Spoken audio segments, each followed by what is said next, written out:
Ayan, perfect light. Hi guys! Welcome ulit sa aming vlog.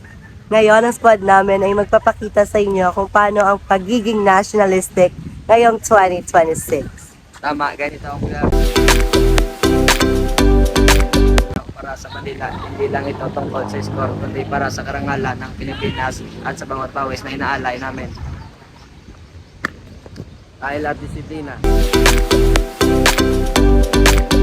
Gusto namin ipakita sa mundo ang husay ng atletang Pinoy. At hindi kailangan maging atleta para maging makabayan. Look at this local Nantay ko, bakit tayo magpapakalipin sa mga foreign brands kung ang gaganda ng mga gawa ng tiga-atin? Tama kita, Clara. Sa bawat kanta ko, sinasigurado kong na may timpla ang OPM. Yan ang tunay na puso na musika. At ayan, di ba? Hindi dapat natin Mga kababayan, ang pambansang awit ng Pilipinas. Kayang magiging sa sinakalan, alam ng puso, sa titik mo'y buhay. Upang hinihilang, kuya ka ng magiting, sa manlulupin, di ka pasisigil, sa nagatak tutok sa simoy at sa langit mo bagaw, ay hinatang tulad awit sa pagkayang minamahal.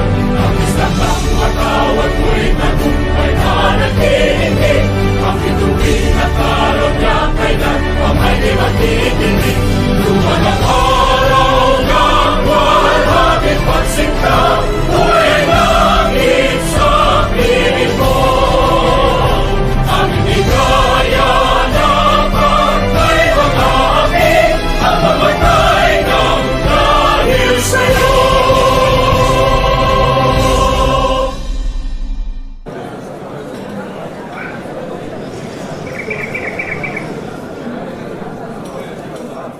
Kita niyo ba yung mga tao dumaan ng kanina? Para wala siya narinig. Nakakaloko ng simbolo ng ating kalayaan ay nagiging background noise na lang. Kaya nga tayo narito para ipaalala na ang paggalang sa mga tao at ang paggalang sa lahat ng bayani na nag-uwi sa buwan. Hindi ito kuluuso, ito ay tungkulin. Lang sa kalsada, marino. Kahit sa internet, ang daming trolls at fake news na pilit sinisira ang pagkakaisa natin. Nasyonalismo ang panindigan, ang katotohanan sa gitna ng kasinungalingan. Sa pagtulong sa kapwa Pinoy. Kapag may sakuna yung hindi ka nag-aalilangan na mag-abot ng kamay dahil alam mong isang lahi tayo. Yun ang tunay na bayanihan.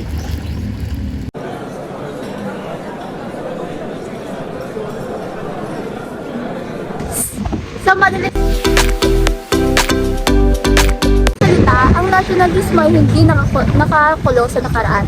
Ito ay buhay na buhay sa kasalukuyan nating mga misyon. Ang bayan ay hindi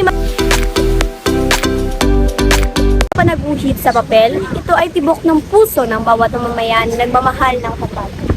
Kahit sa art, sa ring, Sa pananamit, sa singing, at sa mga share at post natin sa buong mundo. Maging mabuting Pilipino tayo, hindi dahil kailangan, kundi mahal natin ang pinagmulan. Ako, Ikaw, tayo, tayo ang pag-asa at pintig ng Pilipinas. Kat!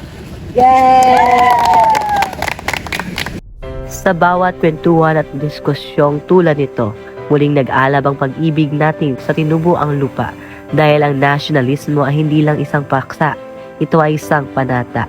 Ako si Zaijan, nag-iiwan ng paalala, ibigin ang Pilipinas sa isip, sa salita at sa gawa.